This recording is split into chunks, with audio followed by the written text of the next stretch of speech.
Shalom, salam sejahtera untuk kita semua.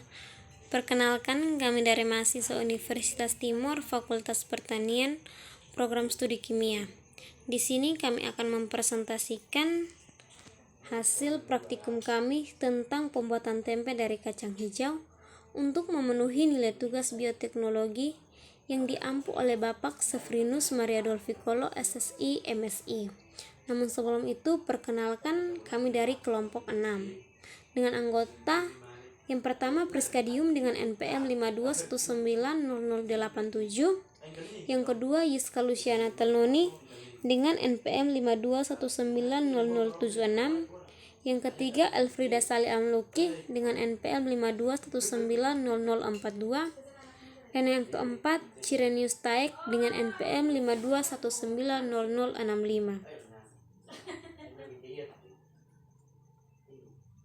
Yang pertama yaitu dasar teori.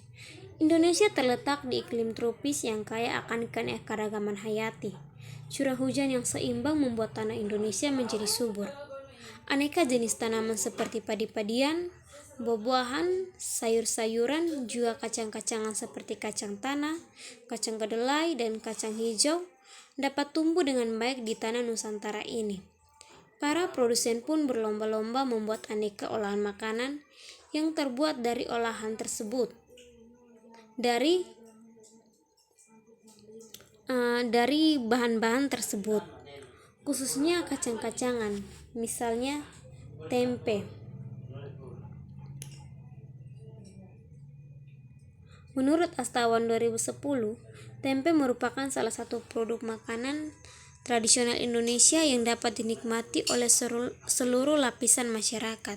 Makanan tersebut dibuat melalui proses fermentasi dari kacang kedelai atau kacang-kacangan lainnya dalam waktu tertentu menggunakan jamu Rhizopus cerevisiae. Tempe juga merupakan jenis olahan makanan tradisional Indonesia yang sudah dikenal sejak lama dan digemari oleh masyarakat kita. Sampai kini tempe menjadi hidangan sehari-hari setiap rumah tangga. Semua lapisan masyarakat baik di desa maupun di kota suka mengonsumsi tempe, sehingga tempe merupakan makanan tradisional dapat berkembang secara nasional maupun internasional. Para ahli mengatakan bahwa mutu yang terdapat dalam tempe memiliki kandungan yang tinggi. Tempe kaya akan serat, kalsium, vitamin B, dan zat besi. Beberapa macam kandungan dalam tempe mempunyai nilai obat seperti antibiotika untuk menyembuhkan infeksi dan antioksidan untuk mencegah penyakit. Hidangan makanan sehari-hari yang terdiri dari nasi akan meningkat mutu gizinya bila ditambah dengan tempe. Hingga saat ini bahan utama pembuatan tempe adalah kacang kedelai yang difermentasikan dengan bahan lain, yaitu ragi tempe. Kacang kedelai selaku bahan utama pembuatan tempe mengandung zat gizi yang berguna bagi tubuh dan merupakan sumber protein nabati yang baik. Namun mengingat kejadian yang terjadi, kedelai menghilang dari pasar dan jika harganya pun menjadi sangat tinggi dan tidak terjangkau. Hal ini dikarenakan negara kita masih mengimpor kedelai dari negara lain, misalnya Amerika dan Argentina.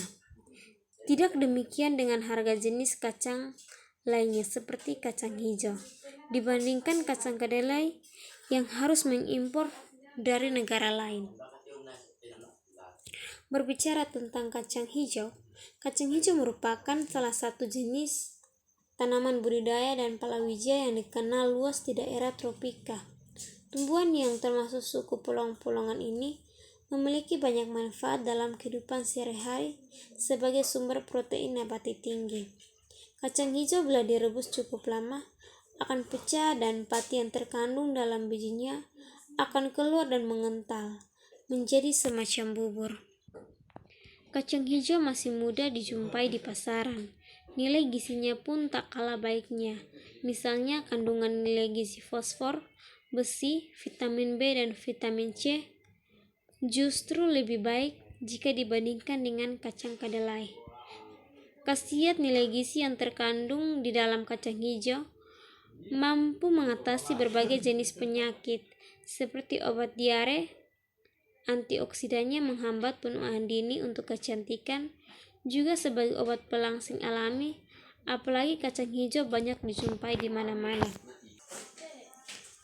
Hal ini dikarenakan para petani lebih suka menanam kacang hijau dibandingkan kacang kedelai, karena tanaman kacang hijau mampu hidup di lahan kering, tahan lama dan tahan penyakit. Oleh karena itu, kacang hijau sangat cocok jika diolah menjadi makanan yang dapat dimakan sehari-hari seperti tempe. Karena dengan mengolah kacang hijau menjadi tempe tidak mengurangi nilai gizinya yang terkandung dalam kacang hijau tersebut. Selain itu, pemanfaatan tempe dari kacang hijau juga tidaklah sulit, karena proses pembuatan tempe dari kacang hijau ini sama saja dengan proses pembuatan tempe dari kacang kedelai. Melihat potensi yang ada di dalam kacang hijau, yaitu dari segi nilai gizi dan mudahnya kacang hijau dijumpai di pasaran, kacang hijau merupakan tanaman kacang-kacangan yang dapat divariasikan dan sebagai tempe, atau dapat menggantikan peran kedelai yang sudah sangat dikenal oleh masyarakat sebagai bahan dasar pembuatan tempe. Jika suatu saat kedelai sudah susah dijumpai dan merupakan barang langka di pasaran. Oleh karena itu, kami membuat tempe dari kacang hijau. Karena kandungan gizi pada kacang hijau tidak jauh berbeda dengan kacang kedelai.